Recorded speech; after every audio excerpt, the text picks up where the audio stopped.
Hi. Um, yeah, it's rain.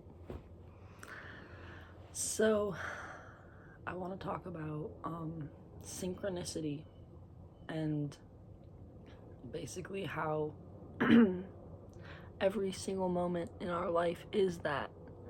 And I've been really struggling, not struggling, I mean, I don't even love using that terminology. Um, but I've been um, losing myself a little bit, losing my sense of groundedness because I sometimes feel very alone in in my world. I see a lot of things, I hear things, I feel things, I know things. Um oh my god, like this is terrible. My throat chakra just um I just have been feeling very overwhelmed. I've been the main thing that I've been coming to is like, well, what's the point of all of this power? What is the point of all of this innate sense of knowing? And what's the point of it? What's the goal? What's the mission? But I'm realizing that thought process is because of the way I was raised. Like, I was raised extremely religious, and their whole thing is, colonization, the pushing of the white agenda. And I think that that's literally another thing I've been dealing with is my existence as a white person in America.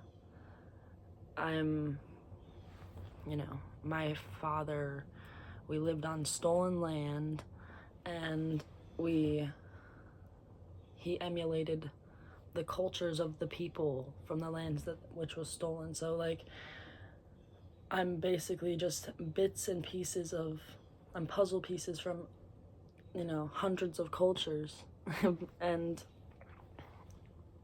all at the same time one thing, which is a white person. But I just have been really, I don't know what that looks like for me. I've just been effortlessly absorbing and just learning and trusting, and I think that it definitely ties a role into like my beliefs and my spirituality. And I'm learning, because I'm young, I'm learning my responsibilities in this life. We're in 2024. We're in America. We're here. It's 2024. You can make money on your phone. You can do anything. You can make money from nothing, and you can survive. And like, I don't know. I just don't know who I am, and I'm learning who I am through other people, and like through the reflections of like places and things. And it's scary because synchronicity is my whole life. Like I've said, like every single person I meet reminds me of parts of myself and furthers my awakening. Like, I don't even know. I just feel like I do know. I actually do know. But there's just a lot of pressure for me because at the same time that I have all of these things, I know all of these things, I feel these deities, I work with these deities, and I do a lot. I don't know what it's for, and I still wish I had like a mommy and a daddy that were safe, and I wish that I had someone who could really see me in this life and guide me in the physical, but I have enough. I have it through spirit. It's just I don't know, I get very an alone feeling, and I know loneliness is the same thing as freedom. I'm just figuring it out. But I would say for like other women, like maybe just white women that need to learn this, but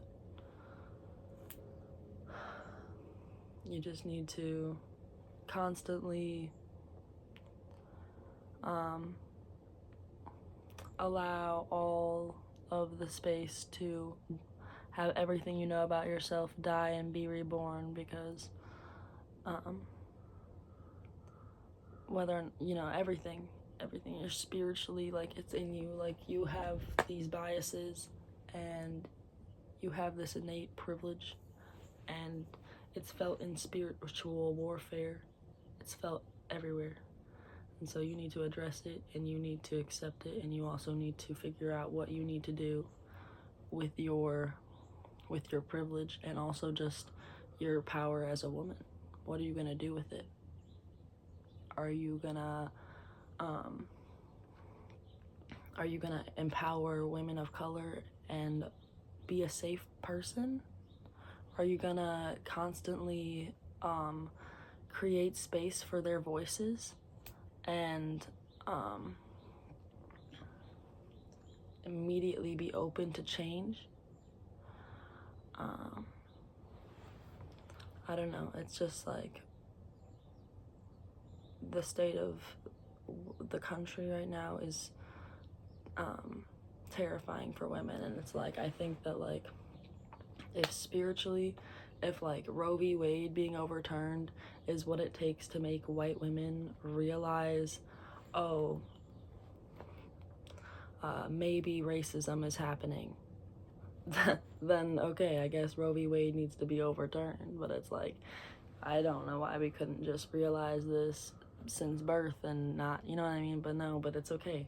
It's the same way that, you know, white men at a certain point, they start to they do benefits from birth. They benefit from racism and sexism. And so why on earth would they not abuse their power?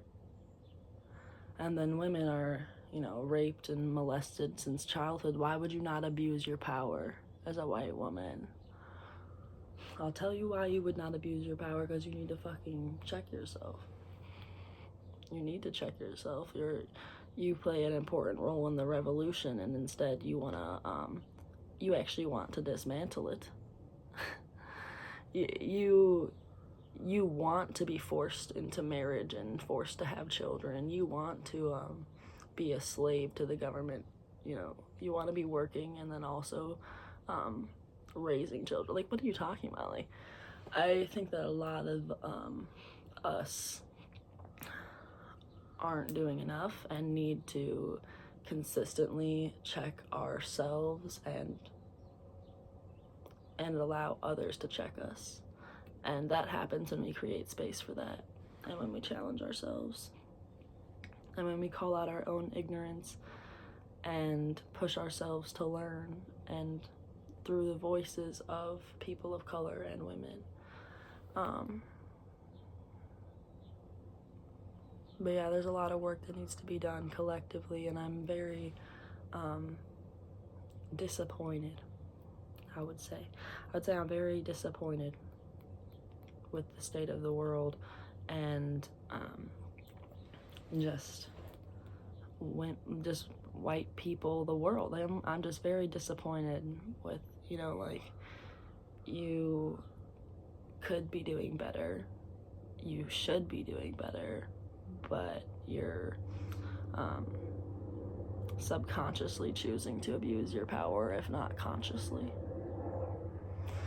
And that's where it's like, okay, hopefully, you know, shit, you know, like, shit will come back around, so you don't even have to really worry about it. But it's just like, you're the worst type of person on the earth.